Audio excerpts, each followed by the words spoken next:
kemudian pelaksanaannya dengan pembuatan video sudah tahu ya, contohnya ada di situ semuanya.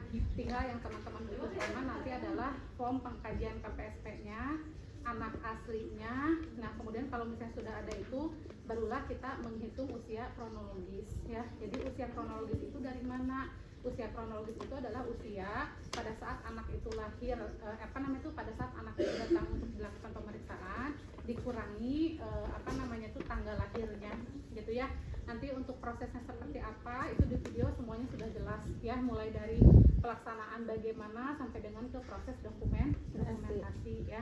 Untuk deadline dari pengumpulannya juga sudah ada ya, nanti teman-teman tinggal lihat saja di situ. Pengumpulannya juga saya sudah jelas ya untuk yang KPSP itu. Adapun yang memang KPSP tidak teman-teman pahami, nanti boleh ditanyakan japri aja ke saya ya. Oke, baik teman-teman, hari ini kita akan melakukan pengkajian atau pemeriksaan fisik pada bayi baru lahir ya. Nah, pada pemeriksaan fisik pada bayi baru lahir ini sebetulnya kita tidak terlalu banyak mengaplikasikan skill seperti infeksi, palpasi, perkusi dan juga auskultasi gitu ya. Apalagi untuk perkusi kita minim sekali melakukan perkusi karena memang tidak dilakukan perkusi.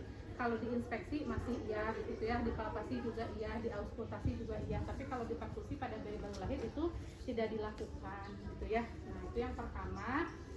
Kemudian yang berikutnya adalah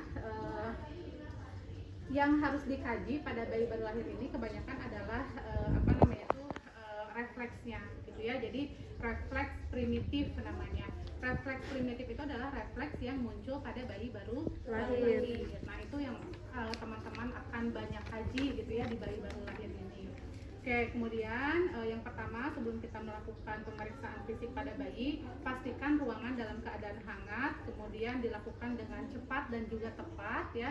Kemudian bayi harus dalam keadaan posisi nyaman gitu ya. Oke, seperti biasa ya, sebelum melakukan tindakan teman-teman melakukan orientasi dulu, izin kepada orang tuanya. Kalau misalnya sudah izin barulah kita bisa melakukan pemeriksaan fisik. Untuk kontrak saya rasa tidak usah dicontohkan ya, teman-teman sudah pada tahu semuanya. Oke, ada handscoon nggak? Boleh ya, kita gunakan handscoon.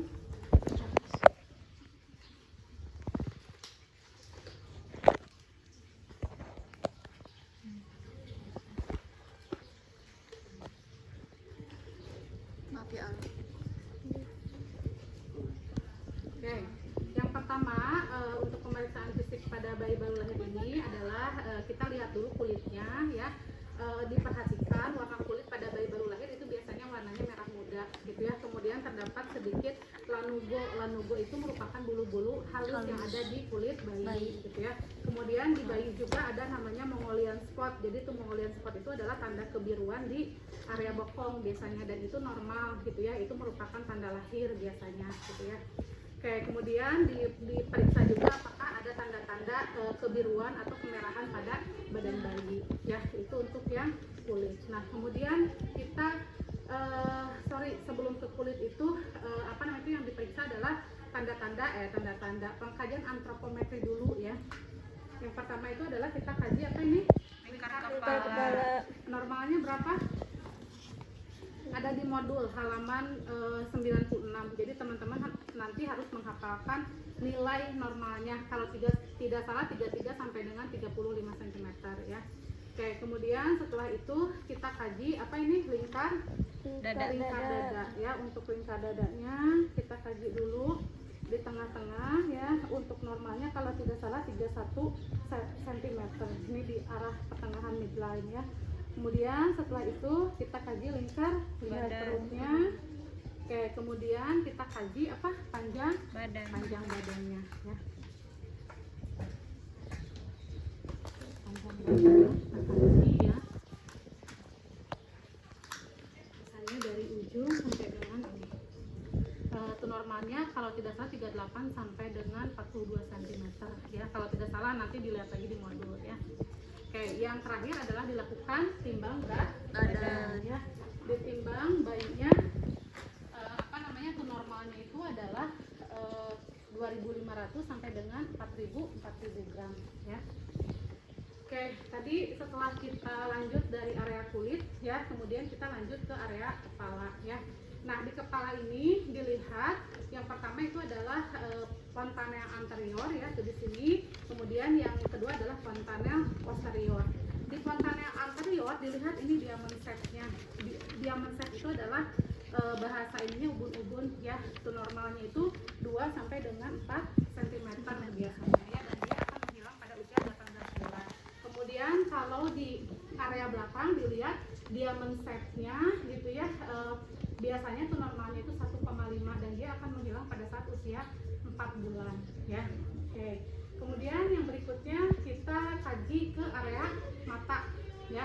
Di mata itu dilihat yang pertama itu adalah pada mata bayi itu umumnya udim atau bengkak, kemudian biasanya tidak mengeluarkan air mata ya. Oke, kemudian pada bayi baru lahir ini ada 3 refleks yang harus kita kaji. Yang pertama adalah refleks kornea ya. Kornea itu apa? Refleks apa? Pupil. Refleks bukan kedip, dia refleks kedip ya. Oke, kemudian kiri dan juga kanan. Kemudian setelah itu kita kaji refleks pupil ya. Ketika didekatkan ke cahaya maka mengecil, ketika dijauhkan maka membesar ya. Oke, ini mengecil dan juga membesar. Oke, kemudian yang berikutnya adalah kita kaji refleks doll eye. Kalau doll eye itu ketika kita memiringkan kepala bayi ke area kanan maka matanya tidak akan ikut bergerak. Kemudian ketika kita memalingkan kepala bayi ke area kiri juga matanya tidak ikut bergerak ya. Oke. Nah, kemudian kita lanjut ke area telinga ya. Di telinga itu yang dikaji adalah fleksibilitas dari si telinganya. Ketika kita melipatkan telinga bayi ke dalam, kita lepaskan, dia akan kembali dengan cepat. Gitu ya. Kemudian dipastikan telinganya sejajar dengan kantus luar di sini ya. Nih, antara kantus luar dan juga pinanya ini sejajar ya. Kemudian di telinga itu ada satu refleks namanya refleks startle ya. Jadi itu startle itu ketika kita memberikan kejutan seperti ini ya, maka tangan bayi akan abduksi ke atas tuh semuanya sambil tangannya tetap menggenggam. Jadi dia tuh naik semuanya ke atas gitu. Oke, itu adalah refleks startle. Aduh, copot. Oke. Kemudian yang berikutnya ya, kita langsung lanjut ke bagian hidung ya. Di hidung ini seperti biasa kita lakukan pemeriksaan apakah ada sekutu atau ingus ya gitu ya di telinga bayi. Kemudian kita lihat ya di telinganya apakah terdapat polip atau tidak pada pada hidung bayi ya. Oke. Kemudian di hidung bayi ini ada namanya satu refleks, namanya refleks glabellar. Jadi ketika kita mengetuk area ini bayi ya, tepat tangan tuh, maka kedua mata akan menutup secara bersamaan ya. Oke. Kemudian kita lanjut ke area mulut ya.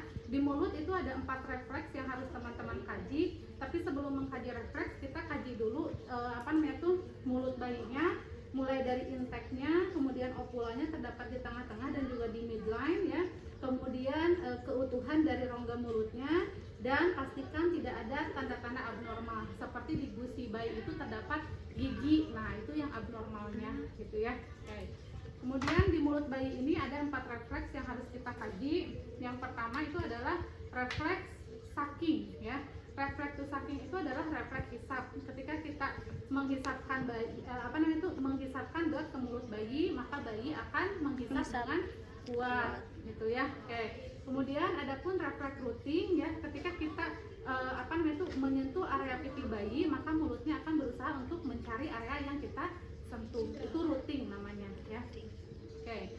Kemudian yang berikutnya adalah refleks GAG.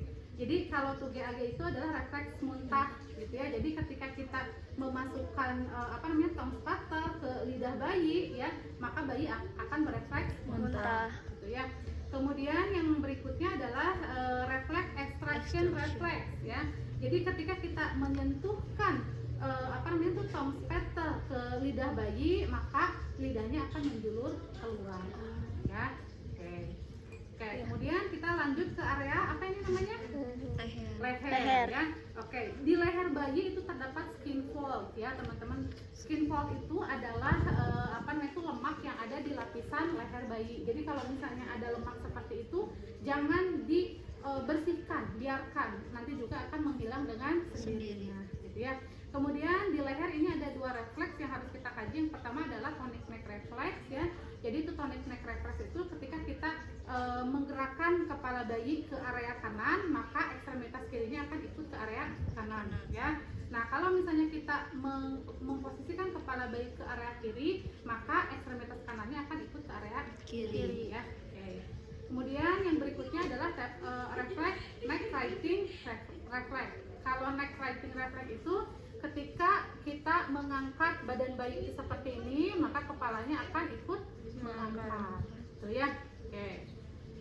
Oke, kemudian kita lanjut ke area dada ya. Di dada ini dipastikan antara puting kiri dan juga puting kanan itu simetris ya. Kemudian kalau pada bayi baru lahir terdapat sedikit cairan di putingnya gitu ya, dan pastikan posisi dadanya itu dia simetris antara lateral kiri dan juga lateral kanan itu sama gitu ya. Kemudian di dada ini yang harus diperhatikan adalah bunyi napas paru dan juga irama paru-parunya. Kalau misalnya irama itu normalnya adalah reguler, kalau misalnya suara napas normalnya adalah vesikuler ya. Oke.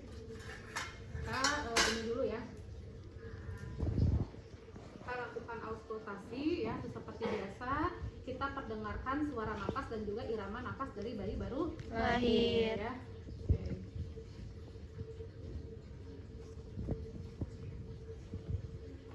Setelah paru-paru kita periksa jantungnya ya. Oke. Kalau jantung bayi itu kita perdengarkannya di apex ya, di apikal itu biasanya kalau pada dewasa ICS kelima. Kalau misalnya pada bayi baru lahir itu biasanya di bawah puting susu bagian kiri ya.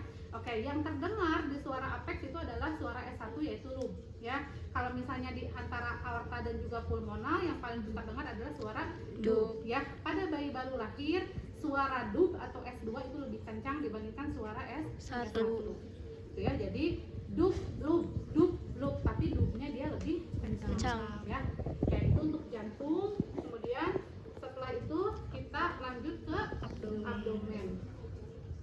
Oke, untuk abdomen ini kita kaji ya bentuknya. Biasanya kalau pada bayi baru lahir itu bentuknya silindris ya teman-teman, jadi menggembung gitu ya. Oke, kemudian pada area abdomen ini kita harus perhatikan tali pusatnya gitu ya. Pastikan si tali pusat ini tidak terdapat tanda-tanda infeksi ya, seperti rubor, kalor, dolor dan juga ubin gitu ya. Dan pastikan juga tidak ada keabnormalitasannya seperti seperti hernia umbilikal gitu ya. Dipastikan tidak ada tanda-tanda itu. Kemudian di abdomen itu ada namanya refleks crawling ya. Crawling itu ketika kita menengkurapkan bayi seperti ini, maka bayi akan seolah-olah dia merangkak ya. Oke. Kemudian kita lanjut ke area genitalia ya teman-teman. Untuk di genitalia bayi biasanya sporotumnya kalau pada laki-laki itu udim atau bengkak. Kemudian kalau pada perempuan labia mayora dan minora itu biasanya bengkak ya, dan itu tidak masalah kalau misalnya pada genitalia perempuan terdapat sedikit discharge atau cairan ya. Oke, kemudian pastikan kalau pada laki-laki uretus meatusnya dia ada di tengah-tengah atau lubang kencingnya ada di tengah-tengah. Karena kalau misalnya pada bayi itu ada namanya kelainannya hipospadia ya. Hipospadia itu adalah lubang kencing yang tidak pada tempatnya, itu harus diperiksa gitu ya. Oke, kemudian untuk anus ya, itu dilihat apakah anusnya ada lubangnya gitu ya. Kemudian pada bayi baru lahir itu dipastikan dia harus keluar mekonium atau buang air besar kurang dari 24 jam ya. Oke, di area punggung ini ada dua refleks yang harus kita kaji ya teman-teman. Yang pertama adalah refleks spina, yang kedua adalah refleks peres ya. Oke, kalau yang spina ya, ketika kita menyentuhkan tangan kita dari atas sampai ke bawah, maka bayi akan menggeliat ya, tapi tidak ada tekanan ya, sedikit saja disentuh maka bayi akan menggeliat ya. Nah, kalau misalnya refleks peres ya, dari atas dari bawah sakrum ini ke atas tapi sedikit agak menekan, bayi akan menangis dan menyeringai dengan gitu ya. Oke, itu refleks yang ada di punggung ya. Nah, kemudian ada satu refleks yang ada di bokong, itu namanya refleks anal ya. Anal itu ketika kita menyentuh anal bayi itu seperti ini, maka torchnya akan mengkerut ya. Oke. Kemudian kita lanjut ke ekstremitas ya teman-teman. Di ekstremitas itu ada 5 refleks yang harus kita kaji. Yang pertama adalah grasp reflex ya. Jadi kalau grasp reflex itu ketika kita menggenggamkan jari kita ke tangan bayi, maka dia akan menggenggam dengan erat ya, kiri dan juga kanan. Kemudian ada namanya itu refleks apa namanya, Babinski ya. Babinski itu adalah ketika kita menyentuhkan kaki bayi dari arah atas ke dari arah bawah ke atas, maka jari jemarinya akan hiperfleksi ya. Jadi dia akan meregang semuanya gitu ya. Satu lagi ya. Oke. Kemudian yang berikutnya adalah refleks dance atau step reflex ya. Kalau dance atau step reflex, ketika kita mengangkat bayi kemudian menjatuhkan kakinya di lantai, maka bayi akan seolah-olah berjalan atau menari ya. Oke. Kemudian untuk ankle clonus reflex ya, ketika kita mengangkat kaki bayi ke atas kemudian menekuk ya, kemudian dilepaskan seperti ini, maka posisi kaki bayi itu akan tetap fleksi, jadi akan tetap menekuk gitu ya. Oke, kemudian yang satu lagi adalah refleks trunk inversion ya. Kalau trunk inversion itu sebetulnya adalah refleks yang hampir sama dengan spina. Cuman kalau trunk inversion dia di samping. Jadi ketika kita memberikan sentuhan ke pinggang bayi itu seperti ini, maka pinggulnya akan mengikuti area yang kita sentuh ya. Ini adalah trunk inversion ya. Jadi ketika kita menyentuh area pinggulnya, maka dia akan mengikuti ke area yang kita sentuh gitu ya. Oke. Yang berikutnya adalah ada 2 pemeriksaan lagi ya. Yang pertama adalah tanda crisis sign, kemudian yang kedua adalah scrap sign ya. Kalau crisis sign itu untuk melihat guratan yang ada di tangan dan juga di kaki bayi. Kalau guratannya lebih dari 1, artinya bayi itu tersebut matur. Kalau misalnya guratannya kurang dari 1 atau sama sekali tidak ada, hati-hati, bayi mengalami Down syndrome ya. Jadi perlu dipastikan guratannya itu lebih dari 1 gitu ya, 2 biasanya. Kemudian scrap sign ya, ketika kita memposisikan tangan bayi itu seperti ini, kemudian dia menyentuh area bahu, berarti dia matur. Tapi kalau misalnya tidak bisa menyentuh area bahu, misalnya di sini berarti prematur. Ya, itu untuk menunjukkan tanda-tanda dari prematuritas bayi baru lahir. Ya. Oke, gitu saja kalau untuk pemeriksaan fisik pada bayi ya. Jadi tidak terlalu banyak menggunakan teknik tadi ya. Kita lebih banyak mengkaji refleks bayinya gitu ya, atau primitif. Oke. So teman-teman boleh ya, silahkan lakukan tindakan mandiri tuh, di situ boleh tuh latihan sebelum nanti ujian ya. Nah, untuk lebih jelasnya ya, tadi yang saya uraikan sebetulnya itu ada di modul kalian, ada di halaman 96 sampai dengan halaman 100 ya. Oke, itu saja ya teman-teman. Silahkan teman-teman boleh mandiri. Kalau ada hal-hal yang ingin ditanyakan boleh, nanti saya ada di sana ya, ada lagi ya.